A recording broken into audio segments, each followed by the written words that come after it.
अस्सलाम वालेकुम everyone. Hopefully आप सब लोग ठीक होंगे और बहुत ही खुश होंगे। Welcome back to my YouTube channel, welcome back to a beautiful day. अच्छा फ्रेंड्स, तो आज का जो व्लॉग है वो kind of a study vlog होगा और इसके अलावा थोड़ा सा प्रोडक्टिविटी वाला व्लॉग होगा। बिकॉज़ ये वाला जो व्लॉग है ना, ये मैंने तब रिकॉर्ड किया था जब हमें छुट्टी मिली थी यौम तकबीर की। और यहाँ पर जो है मैं साथ साथ लूल भी इंजॉय कर रही थी और अपना कुछ असाइनमेंट वगैरह बनाना था, असाइनमेंट भी बना रही थी। और इसके अलावा हमें हमारा मिड टर्म और क्विज़ होने वाला था, तो इसके लिए प्रिपरेशन भी कर रही थी। ये लैपटॉप मुझे पापा ने लेकर दिया है, मैं पहले व्लॉग में भी बता चुकी हूँ, तो मुझे अब इसको हाईलाइट करने की ज़रूरत नहीं है। तो अल्हम्दुलिल्लाह। वैसे क्या होता था, जो प्रीवियस वाला जो मेरा लैपटॉप था ना, उसकी चार्जिंग का बहुत ज़्यादा इशू था, तो मुझे उसको चार्जिंग सॉकेट के सामने ही पढ़ना पड़ता था उसके थ्रू, बिकॉज़ बग़ैर स्विच पर लगाए हुए वो नहीं चलता था।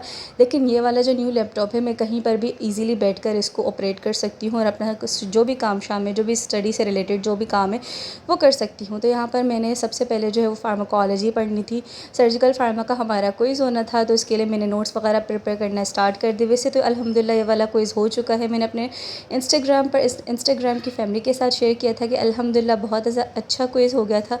बस अल्लाह ताला करे कि मार्क्स भी अच्छे आ जाएँ। 11वीं से क्या होता था कि जब भी हमारी यूनिवर्सिटी के मिड टर्म्स होते थे ना, तो एक साथ सारे मिड टर्म के पेपर्स जो है वो सारे सॉर्ट आउट हो जाते थे, सारे कंप्लीट हो जाते थे। बट इस दफ़ा 7th सेमेस्टर में हमारे मिड टर्म इतना ज़्यादा एक्सटेंड हो चुके हैं जिसकी कोई हद नहीं है। एक पेपर अगर 1 तारीख को है ना, तो फिर दूसरा पेपर 10वीं तारीख को होगा, तीसरा पेपर जो है 20 तारीख को होगा, फिर उससे पेपर जो है वो मतलब इस तरीके से उन्होंने एक्सटेंड कर दिया है। टीचर की अपनी अपनी टाइमिंग्स है।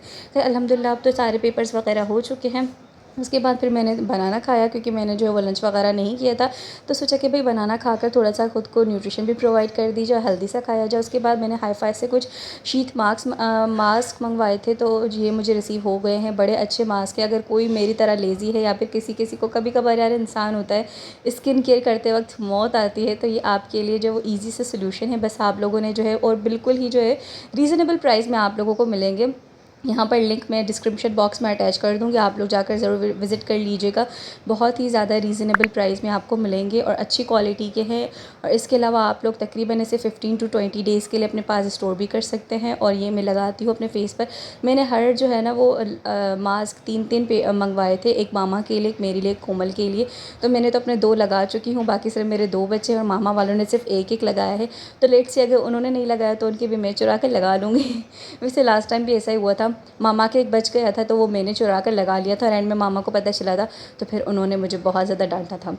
खैर, मेरी तरफ से ये वाला प्रोडक्ट फुली रिकमेंडेड है। इसका जो है मैं डिटेल रिव्यू जो वो इंस्टाग्राम पर इंशाल्लाह ताला जल्द अज़ जल्द शेयर करूँगी। वैसे मुझे शेयर करना था, लेकिन मिड टर्म्स की वजह से मैं शेयर नहीं कर पाया, और इसकी वजह से अब मैं ईद के बाद ही शेयर करूँगी, कि बिकॉज़ अभी तो आई थिंक डिलीवरीज़ वगैरह नहीं हो रही होंगी किसी भी प्रोडक्ट पर, तो इसी वजह से ईद के बाद शेयर करूँगी। आप ईद के बाद ले लीजिएगा।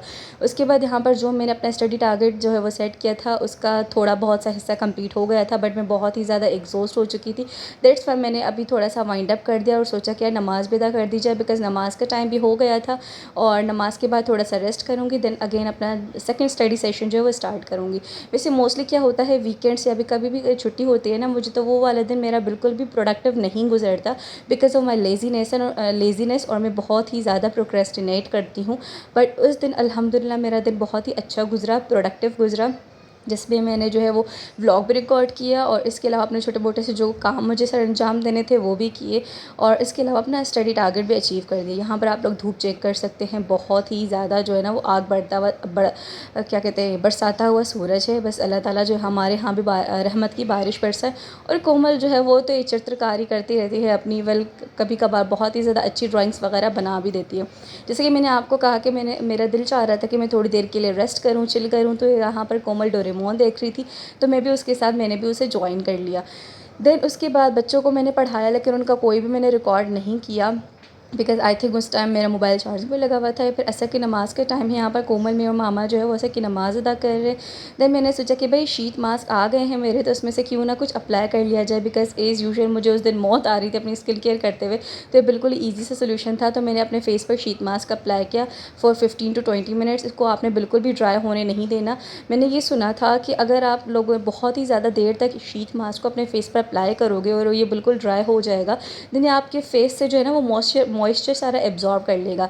इसीलिए इसकी ड्यूरेशन ही इतनी होती है कि आप लोगों ने 15 to 20 मिनट्स के लिए अप्लाई करना है। देन हो चुका था रात के खाने का टाइम, तो मामा ने कहा कि कोमल चावल बना रही है तो तुम आलू वगैरह बना लो। तो यहाँ पर मैं आलू वगैरह कट कर रही थी और मगरिब की अजान का टाइम भी होने वाला था, तो मैंने सोचा कि फटाफट से आलू वगैरह जो है वो कट करके और उनको हल्की सी फ्लेम पर रख देती हूँ, ताकि जब मैं मगरिब की नमाज़ अदा कर दूँगी तो उस टाइम तक हमारे आलू सारे प्रिपेयर वगैरह हो जाएंगे। वैसे आलू और चावल का कॉम्बिनेशन बहुत ही ज़्यादा मुझे पसंद है। आलू जो है ना वो चावलों के साथ बड़े मज़ेदार से लगते हैं। कोमल जो है वो चावल उसने बनाया, फिर आलू मैंने प्रिपेयर किए थे। और हम लोग जो है ना वो दाग वाले चावल खाते हैं, लाइक जिसमें हम लोग ऑयल के बाद उसमें अनियंस भी शामिल करते हैं, जिसको हम लोग बहुत ही ज़्यादा पकाते हैं, जिससे उसका बहुत ही ज़्यादा डार्क कलर आता है। एक तो ये खाने में बहुत ही मज़ेदार से लगते हैं, आप लोग चाहे थोड़ा सा सालन ले लें, लेकिन बहुत ही जो है ना वो अच्छा सा फ़ील आता है। और इसके अलावा इसका कलर भी बड़ा प्यारा सा आता है, यहाँ पर आप लोग देख सकते हैं। खाना वाना खाने के बाद फिर मेरा थोड़ा सा जो स्टडी टारगेट बचता था, तो मैंने सोचा कि भाई सेकंड स्टडी सेशन अपना जो है वो स्टार्ट कर दिया जाए, बिकॉज़ मुझे उस दिन अपना स्टडी टारगेट कंप्लीट करना था और मुझे जो है वो 2 से 3 चैप्टर्स करने थे। तो इसी वजह से मुझे थोड़ा सा स्लो डाउन नहीं बल्कि फ़ास्ट चलना था। तो मैंने वो सारा किया, देन इशा की नमाज़ अदा की और रात के खाने के बाद हम लोगों ने फिर मैंने ग्रीन टी पी। हम लोगों ने क्या, मेरे घर में और कोई ग्रीन टी नहीं पीता, सिर्फ मैं ही पीती हूँ।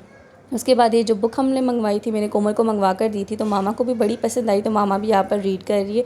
अब तो मामा ने भी पढ़ ली है, कोमल ने भी पढ़ ली है और वो मुझे कह रहे हैं कि तुम पढ़ लो। मैंने उनसे कहा कि भाई आप दोनों ने पढ़ ली है ना, तो आप लोग मुझे थोड़ी सी इसकी समरी बता दीजिएगा कि इसमें है क्या, बिकॉज़ मेरे पास तो ज़्यादा टाइम होता नहीं है। खैर उसके बाद फिर मैंने अपनी ग्रीन टी इन्जॉय की। तो फ्रेंड्स ये था मेरा आज का छोटा सा व्लॉग, होपफुली आपको पसंद आया होगा। इंशाल्लाह ताला नेक्स्ट व्लॉग में आप लोगों से मुलाकात होती है, तब तक के लिए अल्लाह हाफ़िज़। Take care, do remember me and my family in your prayers.